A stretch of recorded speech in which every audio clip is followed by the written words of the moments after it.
Hello and welcome, everybody. Today we'll be doing a reading of chapter 6 of this fantastic work by Joshua Medcalf, Chop Wood, Carry Water, How to Fall in Love with the Process of Becoming Great. So, in the last chapters up till now, in the last fifth chapter, we learned the value of not taking everything as a test in life. And because Akira, the sensei, says to John that if you take everything as a test in life, you just focus on the test and getting past, and you're one-sided and you're not looking at other opportunities to grow and learn.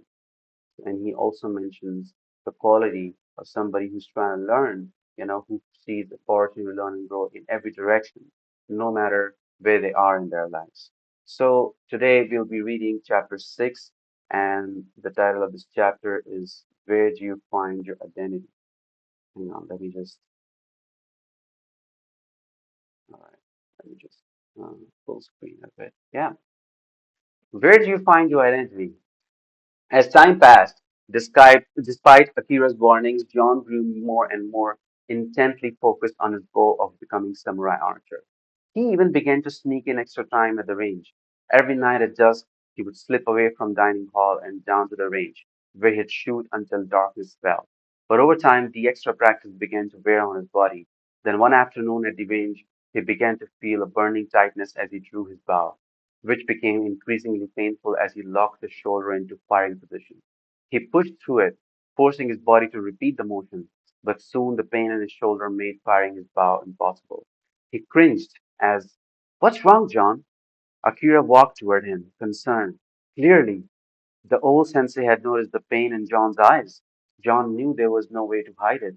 The next thing he knew, he was in the infirmary, getting his shoulder wrapped. Akira explained this injury, telling him, "Practice is good, but too much practice is not. Your muscles have torn, and they need time in rest in order to heal." How long? 6 to 8 weeks. John's face fell as he realized that because of this, he would be falling far behind in his program. Seeing this, Akira asked him a question. "John, who would you be if everything you do was taken away from you?" "What do you mean, Akira sensei?" "I mean that right now you cannot shoot and practice archery. You cannot chop wood and carry water. So who are you?" John thought for a minute, becoming frustrated as he realized he didn't have a good answer. Akira nodded, understanding. "Do not worry, even if I fall into this trap, John. It is so easy for me to get caught up in the results I get from working with people. I get lost in the work or in the response from my archers. I constantly have to remind myself that my value comes from who I am, not from what I do. I'm not a samurai archer. I'm a human being who happens to be in a world class at archery. It is easy to feel like your whole value is much greater when your teams win, when you make a lot of money, when you experience great success in business. But it is just as easy to feel defeated and depressed when your teams aren't winning, when your business is failing, and when it feels like you're failing at everything. The truth is that your value is constant. It is priceless, and it never truly goes above or down based off of results of your performance. Your value comes from who you are, not from what you do. You are more than an athlete. You are more than a parent, a brother, and a daughter. You're more than a coach. You're more than a CEO. You're more than a fast food worker. When your identity gets wrapped up in what you do, it clouds every decision you make. It is easy to see some of the reasons that a person would make very compromising decisions when identity comes from what they do. You must fight that instinct. John nodded, realizing the truth in his sensei's words.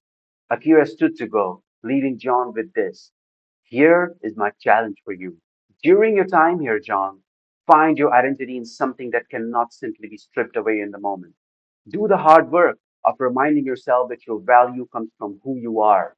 For me, it took a long time to grasp this, but my identity comes from being a child of God and knowing that He recklessly and unconditionally loves me.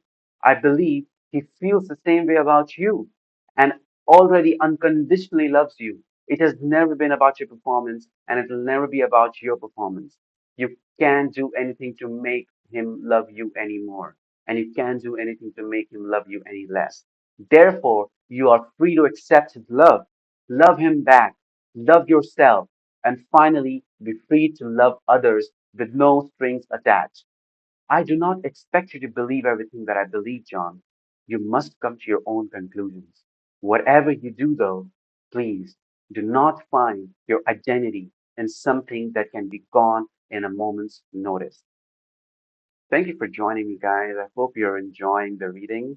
And the next reading, we'll be doing chapter 7.